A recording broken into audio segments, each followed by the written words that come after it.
Punto de vista.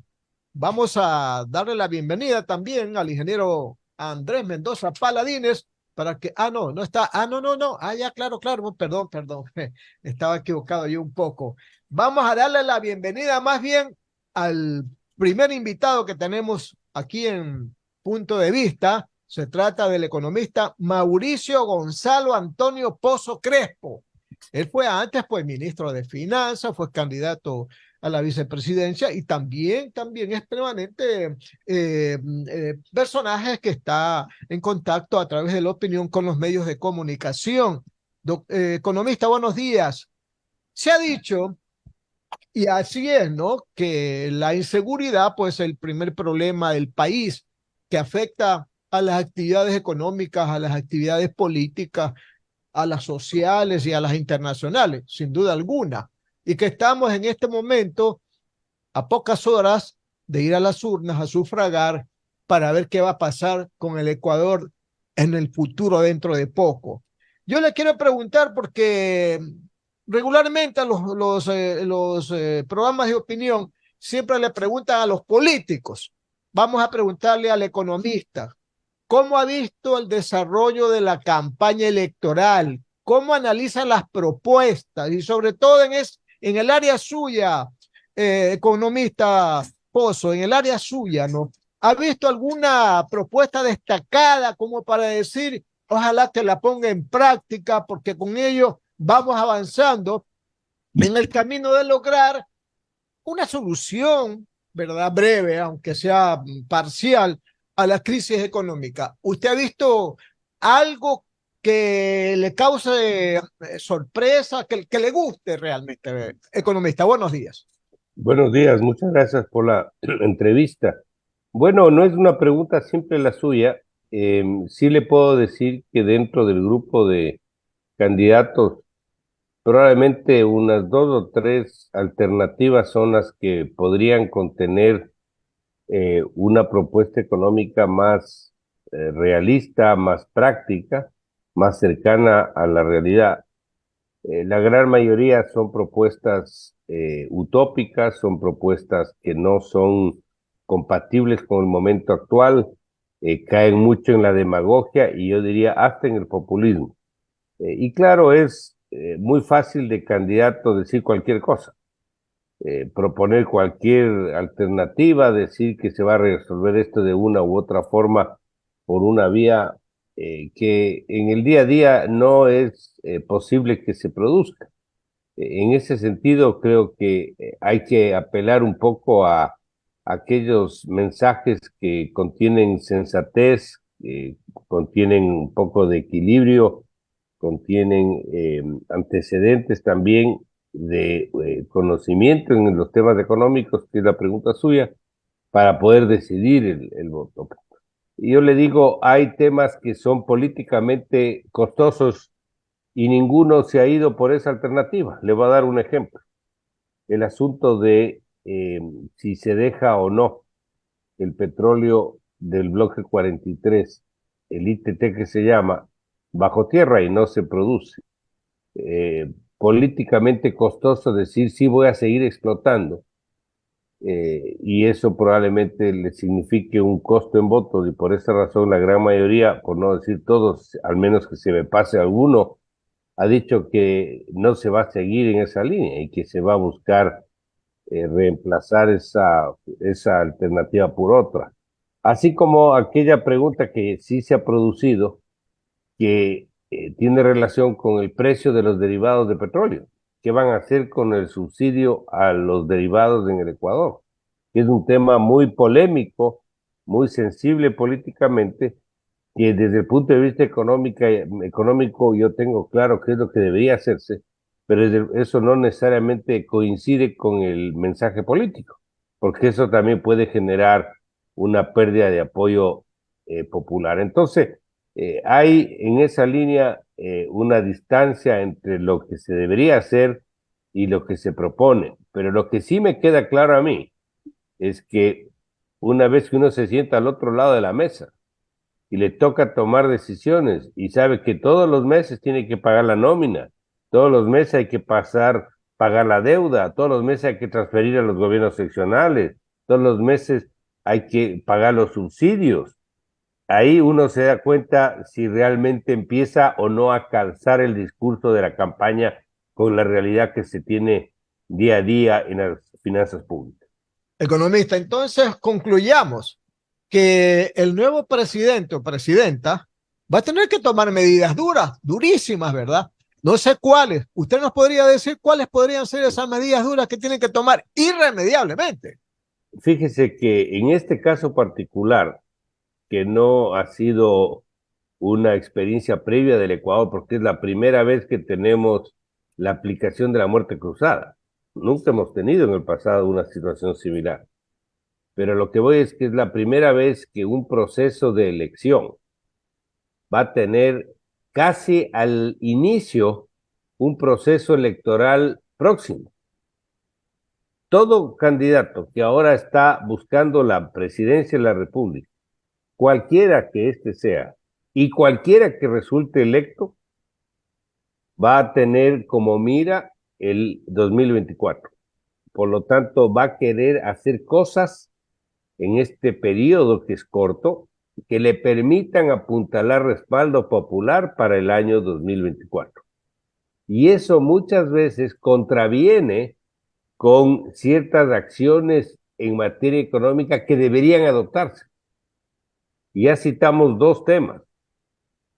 ¿Qué va a pasar, por ejemplo, con el aporte del Estado a la seguridad social? Yo no estoy pensando en que eso se bloquee ni se deje de atender. Lo que estoy pensando es que eso tiene que normarse, porque si sigue como está, ese 40% de aporte del Estado a la seguridad social se va a volver impagable, en cuyo caso se le va a complicar el problema a la seguridad social y se le va a complicar al presupuesto del Estado también.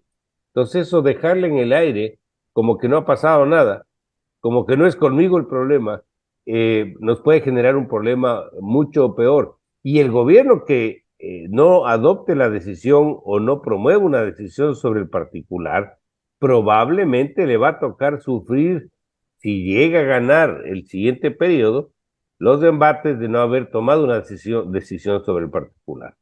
Ahí tiene un caso. El otro caso es el que le estaba citando, el precio de los derivados de petróleo. ¿Le vamos a dejar como está? Probablemente el argumento va a ser sí, pero si yo tomo una decisión sobre eso, me va a afectar mi posibilidad de ser nuevamente electo en el 2024. Entonces, lamentablemente sí hay algunas decisiones que deberían adoptarse, que no sabemos si se lo va a hacer por esta razón y esa explicación política de la nueva elección que le acabo de anotar. Doctor, pero aquí hay otras papas calientes que yo no sé si quiera tocarlas con la mano el nuevo mandatario. Por ejemplo, el tema de los subsidios. Hay como 7.000 y otros dicen que son 10.000 millones de dólares que gastamos en subsidios. Usted ya lo ha dicho con el tema del IES, que parece ser que toda la reforma planteada por la comisión que preside el doctor de la Torre no va a quedar en nada, porque el presidente que venga también ha de decir, como yo no la mandé a planificar, bueno, eso queda por ahí, porque eso es un asunto que necesariamente tiene que ser atendido. El crecimiento económico, doctor, el tema del empleo, que necesitamos un poco el empleo y el subempleo precario y de bajos ingresos. ¿Y qué va a pasar con el tema del petróleo? Y finalmente, para terminar, el tema de los créditos que tenemos que pagar, pues ya irremediablemente cuando no hay dinero y vamos a tener que acudir, ya no sé, pues si nuevamente a los chinos, al tema de los bonos o al Fondo Monetario. Fíjese, hay algunas acciones, y no son pocas, que sí se pueden adoptar sin necesidad de estar pensando en si va a haber o no apoyo de la Asamblea Nacional. Hay acciones en materia de política económica que el nuevo gobierno puede adoptar y que son importantes y que nos van a permitir avanzar. Le doy algunos ejemplos. El tema de la seguridad social en algunos ámbitos sí puede ser promovido por el propio Ejecutivo. Otra cosa es que lo quieran hacer, simplemente estoy diciendo lo que podría adelantarse. Dos, lo que usted acaba de citar de los subsidios. No porque los subsidios sean buenos y malos, como muchas veces he mencionado, Hay subsidios que son buenos porque cumplen el rol. El subsidio tiene que tener un perfil para que sea bueno. Tiene que estar focalizado, tiene que ser temporal, tiene que ser explícito, no debe generar distorsiones en otros sectores. Ese es un buen subsidio. ¿Cuál es un buen subsidio en el Ecuador? Por ejemplo, el bono de desarrollo humano. Sin ser perfecto, pero está focalizado, tiene que llegar a donde tiene que llegar. ¿Cuál es un mal subsidio en el Ecuador? Subsidiar el precio de los derivados de petróleo, las gasolinas del diésel. ¿Por Es más qué? alto. Porque genera distorsiones, produce contrabando, beneficia a los que no debe beneficiar, etcétera. Entonces, eso significa que esa acción también es potestad del Ejecutivo, no tiene nada que ver con la Asamblea y que no necesita contar con la Asamblea para una decisión sobre el particular. Tercer tema, promover algunos cambios de modalidad de contratación que no tengan que ver con necesariamente una reforma legal al régimen laboral. Uno de los grandes problemas del sector productivo es la estructura laboral vigente. Ahí también se puede avanzar. La renegociación en buenos términos, amigable y de mercado con los tenedores de bonos privados. El beneficio que se pudo obtener con la renegociación anterior ya está feneciendo. Los valores que se tienen que pagar, sobre todo a partir del 2024-2025, en especial, son mucho más fuertes y mucho más significativos, y por lo tanto va a tener que replantearse una negociación con ellos. ¿Eso de quién depende? También del gobierno. ¿Qué más? Los multilaterales. Esto que le voy a decir no es ortodoxo, nunca ha hecho el Ecuador y probablemente muy pocos países lo han hecho, pero vamos a tener que sentarnos en una mesa. Como ya tenemos el 50% de la deuda externa con los multilaterales, a pesar de ser deuda barata, a pesar de ser deuda a plazo más largo, en condiciones más adecuadas, igual necesita un apoyo de ellos mismos.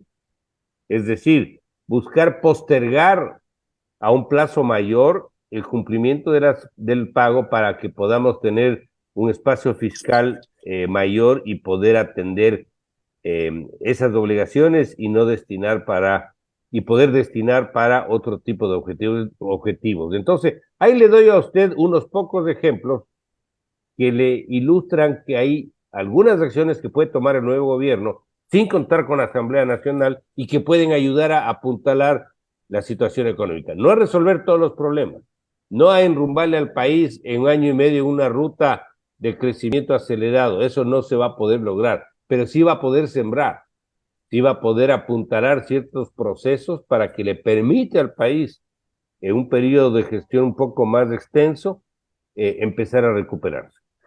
Las 8 de la mañana, 46 minutos. Continuamos aquí en Radio Atalaya y su programa Punto de Vista con el economista Mauricio Pozo. Las preguntas del abogado Hugo Fabricio Landívar Orellana. Buenos días, economista. Pozo, dos preguntas tengo. La primera, eventualmente tenemos ya al niño encima y el próximo gobierno va a llegar exactamente con quizás en la mitad del niño, o Dios quiera, terminando. Pero dicen los entendidos, y le consulto, que el niño nos va a costar entre 9.000 o 10.000 millones de dólares. ¿Cómo vamos a obtener ese dinero, economista Pozo? No existe reserva fiscal en el Ecuador. El Ecuador tuvo en el pasado, hace algunos años, yo estuve en funciones públicas en esa época, un ahorro fiscal. Recordarán ustedes que se denominó el Fondo del FEIREP, que se acumularon recursos para poder atender situaciones de emergentes, como puede ser lo que produzca el fenómeno del niño. Las reservas internacionales no son del gobierno. Las reservas internacionales son de todos los clientes, llamémoslo así, del Banco Central, donde uno de ellos es del gobierno, pero no es una reserva de exceso, es la plata, es la caja, es la cuenta corriente del presupuesto del Estado. Entonces, para responder su pregunta, no existen los recursos para atender. No sabemos tampoco cuánto va a costar. Ese número que usted menciona puede ser bastante menos, pero también puede ser ese número o tal vez algo más. Pero eso está dentro de las posibilidades y lo que podría estar aconteciendo que no se puede anticipar. Lo Ojalá que me vos, equivoque con el número, ¿no? sí, así es, pero para darles viabilidad a su interrogante, el país va a tener que entrar en un proceso de mayor endeudamiento para poder atender una contingencia como la que usted cita, o va a tener que hacer algunos otros recortes fiscales que sí hay cómo hacer para atenuar el impacto. Eso sí, pues. Pero lo obvio sería que las finanzas públicas sigan operando y sigan sin mayor impacto si tuviéramos un ahorro fiscal. ¿Y por qué no tenemos un ahorro fiscal? Por el dispendio de recursos, por el gasto público que nunca se pudo reducir a los niveles que sean sostenibles. El problema está ahí y esto tampoco se suma a las estimaciones del déficit fiscal de este año. Está fuera ese impacto. Como está fuera el impacto de los ingresos petroleros por el asunto de no producir el bloque 43. Eso tampoco Esa era la está. siguiente pregunta. Así es, no está puesto eso ahí, no está considerado. Tampoco está considerado el impacto de la nómina de los nuevos policías. Recordará que se contrataron nuevos policías en el actual gobierno. Eso no está en las cifras fiscales. ¿Quiere que siga? Si no baja la producción petrolera, tampoco está eso incorporado. El aumento del rancho policial, que se subió, tampoco está metido.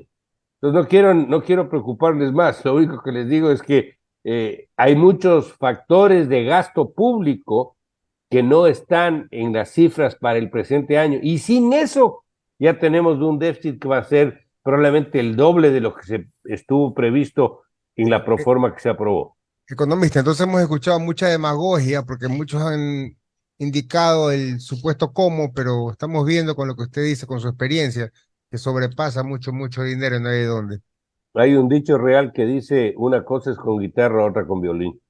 Ya Correcto. cuando uno se siente y tiene que pagar y empieza a tener presiones de un lado, del otro, de sectores, de todas partes, ahí se da cuenta que en economía no hay cómo crear espuma, a menos que quieran hacer y cometer errores como lo hicieron en el pasado, y quieran tomarse recursos de otros, y quieran apropiarse de las reservas internacionales, y quieran empezar a pagar con patacones ecuatorianos cierto tipo de gasto público.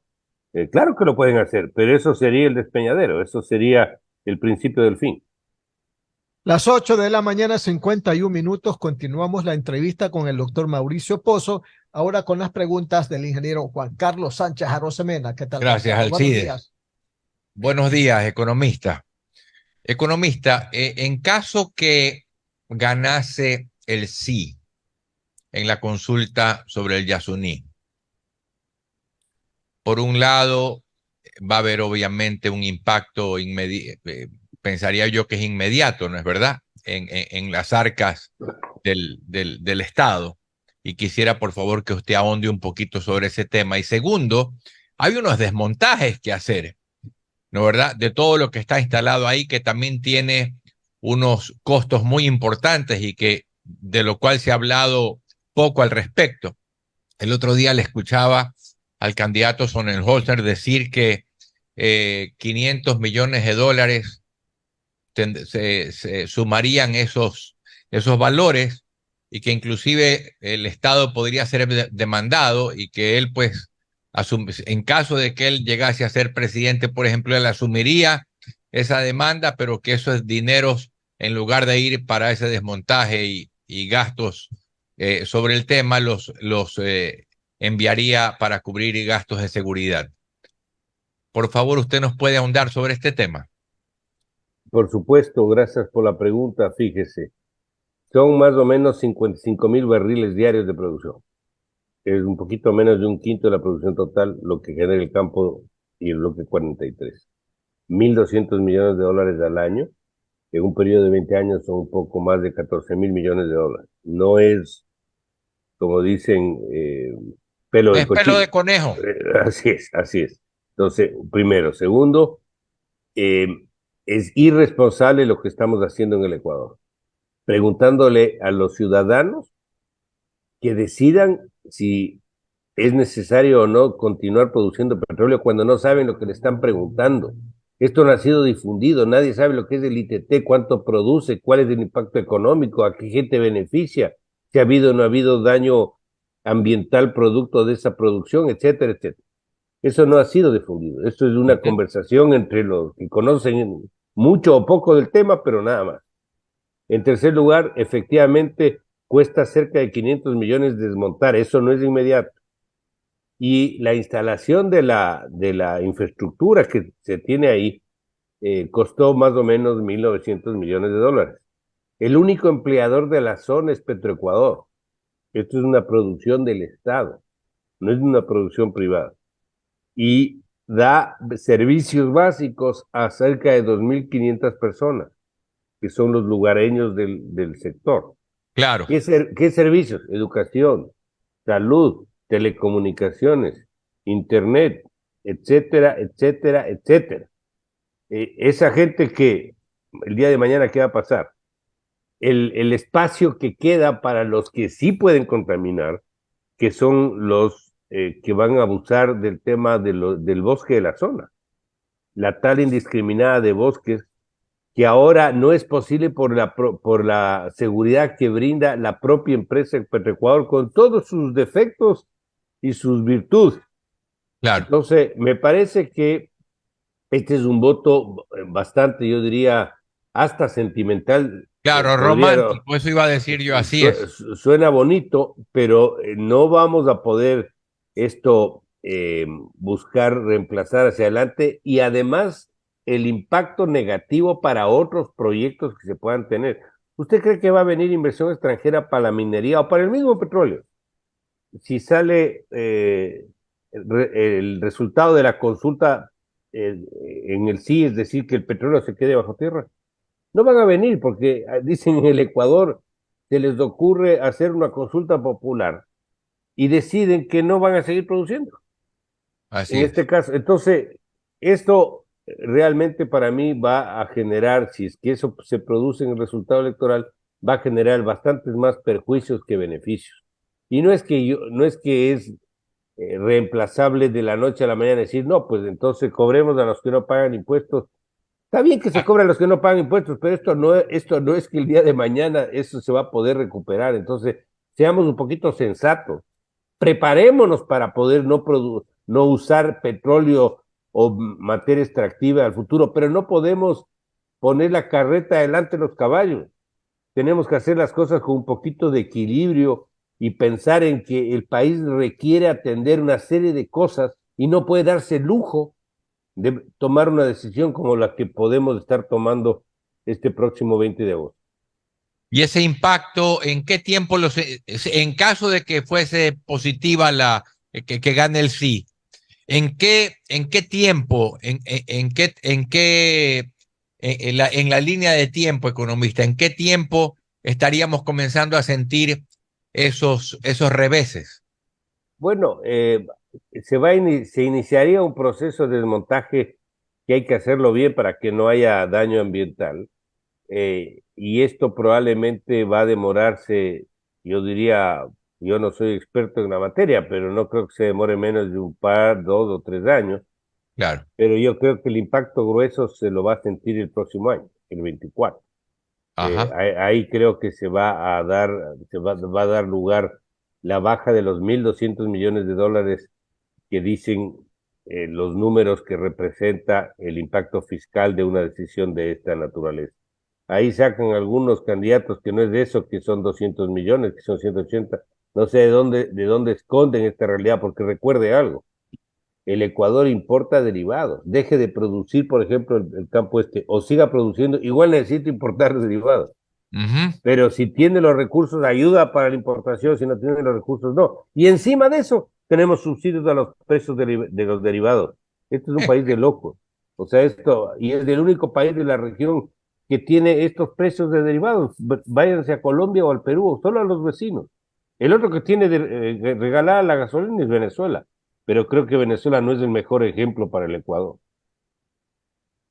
Las 8 de la mañana, 58 minutos. Recuerden que ustedes están en sintonía de Radio Atalaya y de su programa Punto de Vista. A continuación, vamos a saludar al ingeniero Andrés Mendoza Paladines, director del programa, para que continúe con las preguntas al doctor Pozo.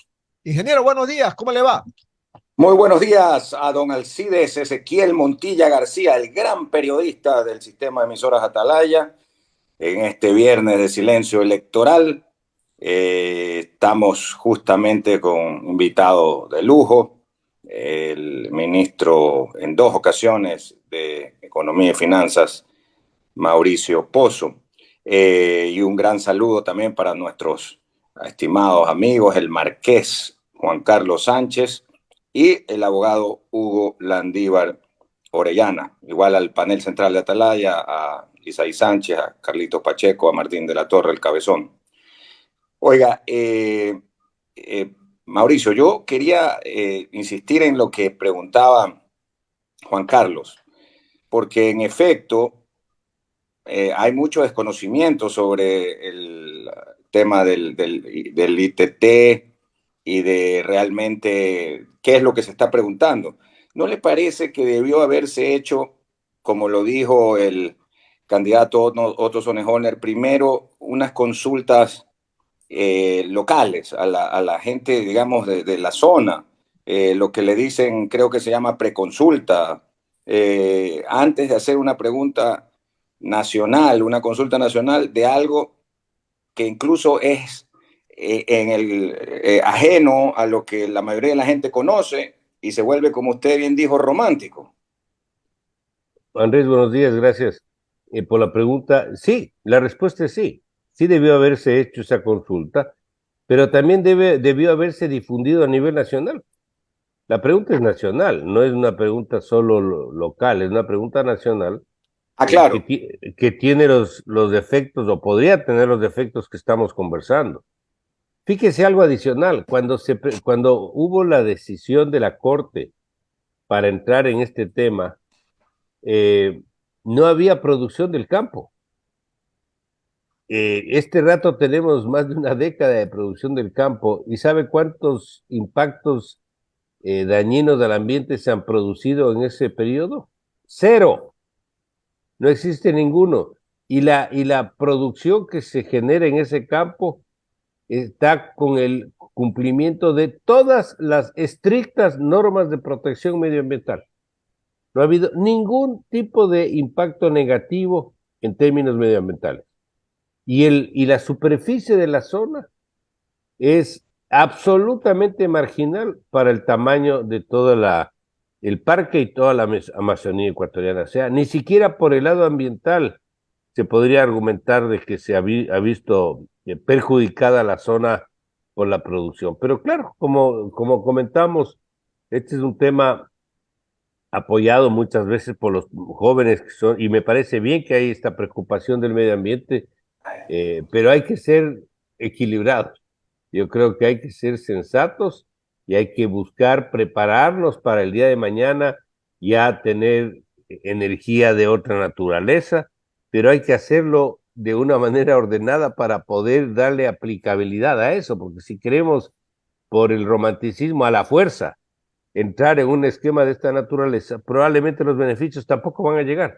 Y capaz el daño ambiental va a ser peor, porque el día de mañana se va la presencia de Petroecuador ahí.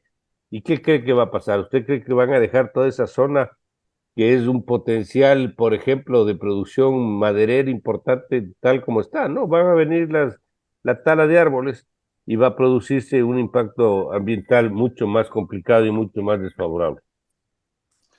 Eh, Ahora, yo recibí algunas cifras esta mañana del ministro de Finanzas, el economista Pablo Arosemena, a quien le tengo aprecio personal, pero son cifras bastante difíciles, por más optimista que uno sea y por más que quiera creer en las cosas positivas, son cifras que es muy difícil de creer que puedan ser pues lo que realmente pasa, porque nosotros vivimos aquí y nos damos cuenta. Por ejemplo, dice, Mauricio, le pido que a ver si nos da usted un análisis al respecto. Dice, crecimiento económico, 2019, antes de la prepandemia, 0% fue el crecimiento económico. Para el 2023, 2.6%. Y déjeme leerle otro de los índices. Dice, en el año 2019, la reserva internacional era 3.354 millones antes de la pandemia. Hoy, 2023, es 7.103 millones. Por ejemplo, ¿qué opina? Hay más déficit fiscal, deuda sobre el PIB, ejecución, inversión pública. Pero bueno, estas dos cifras, el crecimiento económico de 2019 versus 2023 y reserva internacional 2019 versus 2023. A ver, creo que es bueno precisar esto y matizar. Fíjese, en primer lugar, el crecimiento económico del 2.6 no se va a producir. Y no se va a producir y no se va a alcanzar no porque yo lo diga, sino porque las circunstancias no dan para ese crecimiento. Fíjese, el primer trimestre de este año, el Banco Central, que es la entidad que hace las estimaciones oficiales en materia, por ejemplo, de crecimiento y de cuentas nacionales, Claro, habla de un crecimiento del 0.7 respecto al primer trimestre del año pasado, en términos anuales. Y las estimaciones de otras instituciones, bancas de inversión, Banco Mundial, Fondo Monetario, ninguna habla de un crecimiento del 2.7. Esa es una estimación anterior, desactualizada, que se tenía en la previsión anual. No es la que ahora está vigente. El crecimiento económico este año del país va a ser mucho más cercano al 1 que al 2%. Y si me equivoco, podemos conversar cuando tengamos la cifra oficial. Pero le puedo anticipar que eso es así, no se da, primero. Segundo, las cifras de empleo y las cifras de pobreza, por dar dos indicadores importantes del área social, ¿son mejores que el 2020? Claro que son mejores que el 2020. El peor año de la caída de producción producto de la pandemia que tuvimos. Pero si usted compara esto con los años previos de la pandemia, 2019, 2018, estamos parqueados. No ha habido mejoras. Estamos absolutamente estacionados en materia de empleo y en materia de pobreza. Entonces, los periodos de comparación son bien importantes. Si yo comparo con un periodo de bache, puedo decir hay recuperación. Pero si yo lo veo en el histórico, usted va a ver que estamos totalmente estacionados. Tercero o cuarto, reservas internacionales. Las reservas han caído 1.300 millones en el último año. Y ahora estamos con una cifra, si no recuerdo mal, de 6.500 millones de dólares. No son los 7.000 y pico como se mencionó. Sí tuvimos esas cifras. Es más, llegamos a tener 9.000 millones de reservas. Pero han venido cayendo y cayendo y cayendo producto de esa acumulación de recursos y también de otros factores como es la baja de la producción petrolera, que no dicen nada ahí. Estaba puesto 520.000 barriles en el presupuesto y estamos con 470.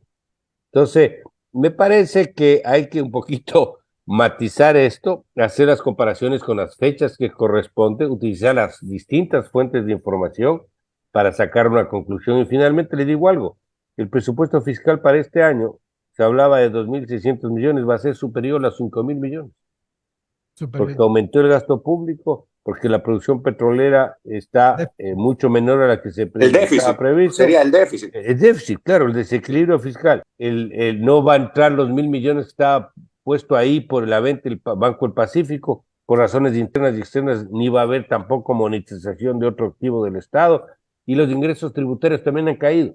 Entonces, esa es un poco la realidad que le quiero indicar y que le quiero citar para un poquito darle más, yo diría, realidad a las cifras fiscales. Si fuera de otra naturaleza, ya se vería reflejado, por ejemplo, en el asunto del riesgo país.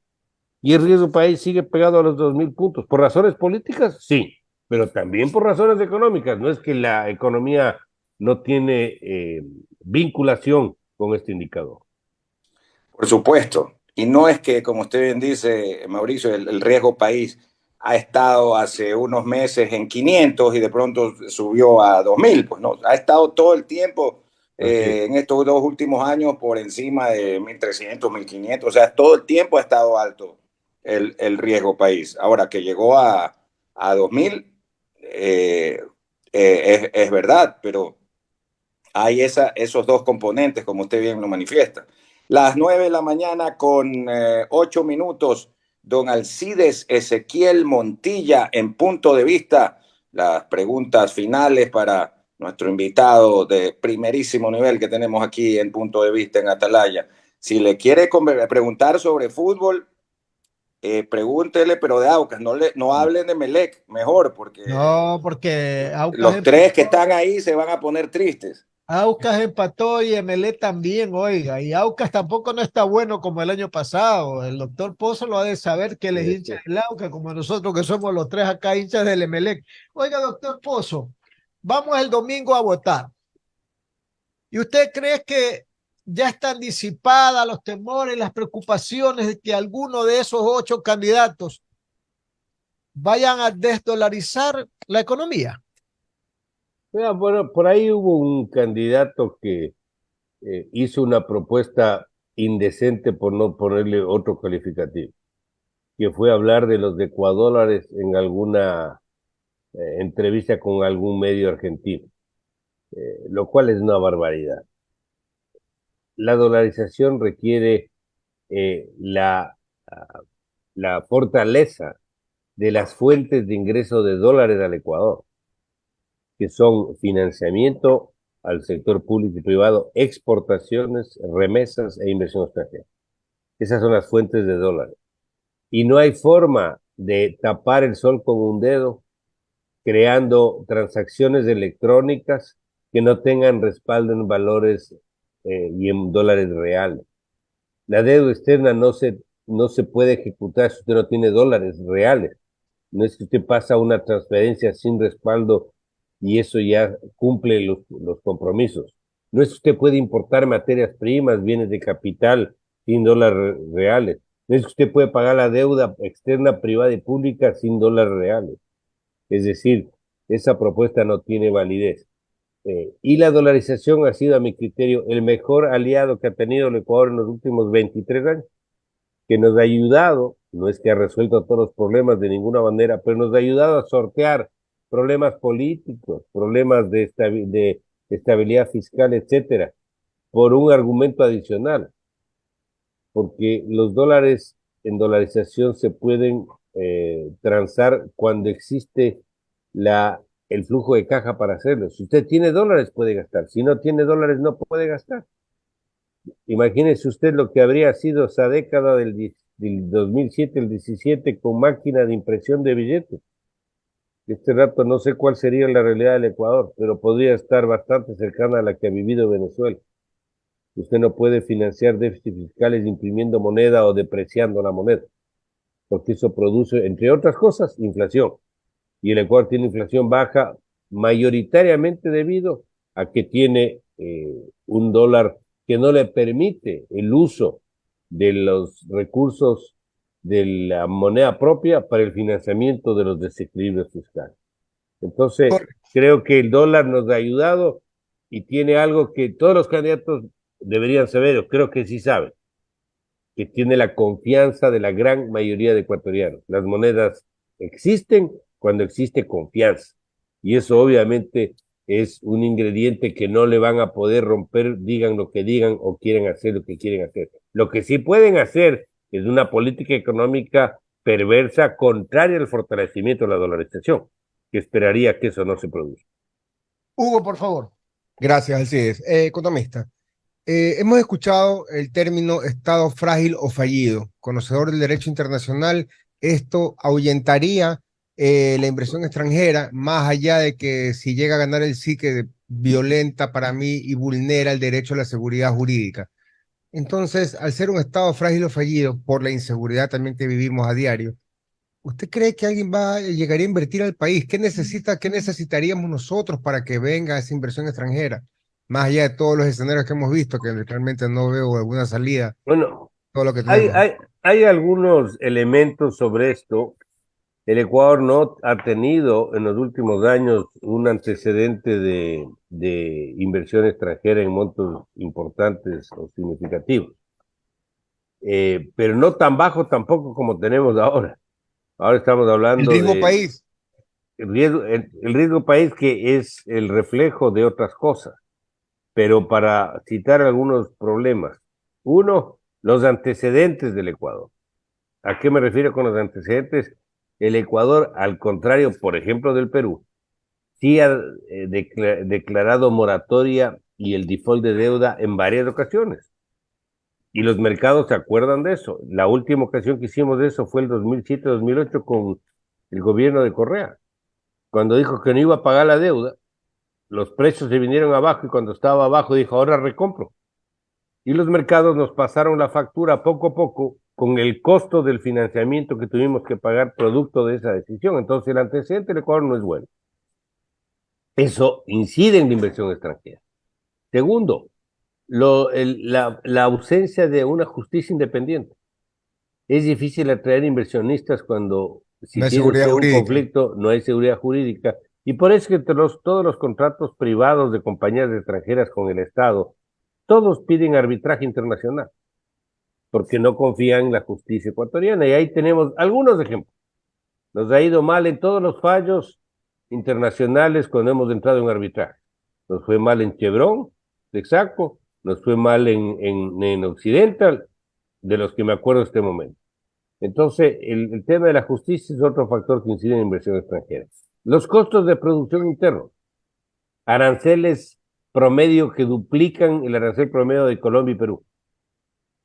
Una estructura laboral absolutamente fuera de los estándares actuales que se requieren. Costos excesivos por varios conceptos que requieren una reforma laboral también para ese tema. Debilidad política para emprender en reformas económicas. Lo que pudimos ver que el gobierno no pudo impulsar tanto por su propia debilidad política, cuanto por también el bloqueo de la Asamblea Nacional. Entonces, todos esos factores, entre algunos otros, se suman para que hayamos registrado niveles de inversión extranjera tan bajos. Pero sí quiero decirle algo. No es que el Ecuador toda la vida ha tenido tan baja nivel de inversión extranjera. Llegamos a registrar cerca del 3% del PIB en inversión, ahora no llega ni al 1%. En el año 2003, 2004, ¿producto de qué? De un proyecto importante que no hemos tenido similar en proporción a la fecha, como fue la construcción del oleoducto de crudos pesados. Eso significó 3.000 millones de dólares en ese momento, estoy hablando hace más de 20 años, eh, donde hubo 1.500 en producción adicional y 1.500 en la infraestructura, en la obra que demandó la construcción de los 500 kilómetros del nuevo oleoducto. Entonces, si el Ecuador apuntaría a unos 2 o 3 proyectos grandes, vamos a tener un impacto favorable, me refiero, en inversión extranjera. Y ahí hay algunas cosas que hemos conversado años y que por razones varias no han avanzado. La autopista Quito-Guayaquil, por darle un ejemplo, que nos podría ayudar mucho en ese sentido. Las inversiones mineras de cifras importantes, pero que ahora se ven afectadas, entre otras cosas, por la pregunta esta de la consulta popular. Correcto. Entonces, sí, lamentablemente ahí estamos con bastante rezago. Correcto, continúe usted, Juan Carlos, con más preguntas. Economista, le hago una última pregunta, por favor. Siempre los economistas hablan, digamos, la ciudadanía, el periodismo, todo el mundo habla de que hay que reducir el gasto público en el país. Pero ¿cómo hacerlo realmente cuando usted tiene que presupuesto de salud, médicos, policía, una serie de rubros que son educación, que son realmente muy importantes y que son parte de ese gasto público? ¿Cómo realmente poder hacer para reducir el gasto público? Vamos a imaginarnos en un gobierno que dure 4 años. ¿Cómo realmente hacerlo? Fíjese, cuando se habla de reducción del gasto público, se habla de que como el 80% del gasto o de la nómina, por ejemplo, es salud, educación, Fuerzas Armadas y Policía, no hay cómo hacer. O que el país necesita recursos para una serie de necesidades y por lo tanto también existe una restricción. Del año 2000 al año 2006, que estuvieron 3 gobiernos en funciones, nosotros vivíamos con un PIB, perdón, con un gasto público agregado, no solo el gobierno central, sino de toda la esfera pública, de aproximadamente 21% del PIB, en promedio, 21%. Eso en el 2007 ya subió al 26, 27%, y así empezó a subir al punto que el 2014 llegamos a tener 44% del PIB en gasto público. Es decir, más que duplicamos. Ujú. Usted me preguntará, ¿y dónde están pues los beneficios en salud, en educación, y ahora Claro. peor en el tema de seguridad? Entonces, un primer elemento para reducir el gasto público es una mejoría sustantiva en la gestión del uso de los fondos públicos. Aquí muchas veces no falta la plata, el problema es que no saben gastar en lo que deben gastar y en la forma como tienen que hacerlo. La mayoría de los recursos se van en cosas que no son importantes.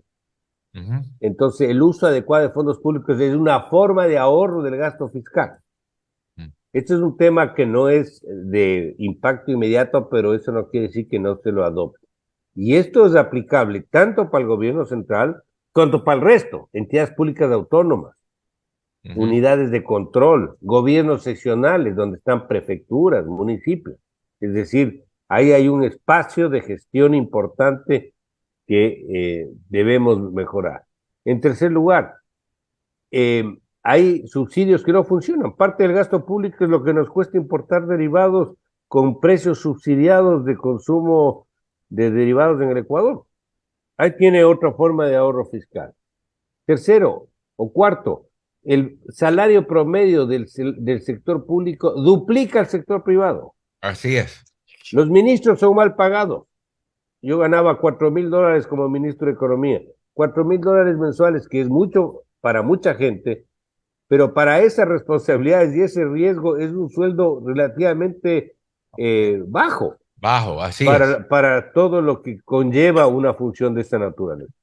Entonces, ahí hay mucho por hacer, desde el congelamiento salarial, que ya se lo hizo en el pasado, yo lo hice en el 2003, de un periodo para buscar atenuar el impacto del incremento salarial anual, hasta la revisión de las competencias y funciones de los servidores públicos que hay en exceso en todas las áreas, inclusive en salud, educación, seguridad, donde también tenemos exceso. En el IES. Entonces, el aporte del 40% que ya conversamos. En el tema de la seguridad social, Petroecuador ahora es la conjunción de lo que era Petroamazonas y el mismo Petroecuador. Entre los dos suman 10,000 empleados. ¿Sabe cuánto se mejoró la nómina con la unión de Petroamazonas con Petroecuador? ¡Cero! Claro, claro. Siguen siendo los mismos 10,000 empleados. Entonces, Claro. esto así no funciona. Los que no crean que no se puede hacer nada en gasto público, porque la verdad es que sí se puede hacer. La verdad es que muchas decisiones son políticamente costosas y eso sí es verdad. Pero un gobierno que tenga que tomar las acciones que corresponde va a tener que Claro. topar estos temas que estamos conversando. Gracias. Ingeniero Mendoza, usted continúe. Sí, muchísimas gracias, don Alcides, para agradecerle al economista Mauricio Pozo por estar con nosotros. Mauricio, que tenga un muy buen fin de semana. Que Dios nos ilumine a todos y que tengamos el domingo de noche buenas noticias, porque realmente el Ecuador, con todo esto de la inseguridad, se está volviendo un país demasiado peligroso y difícil de vivir aquí. Así es que necesitamos gobernantes que no nos decepcionen. Es correcto y muchas gracias por la entrevista. Siempre estoy a la orden, Andrés. Igualmente a la orden. Vamos a ir a la pausa comercial y volvemos. Oiga,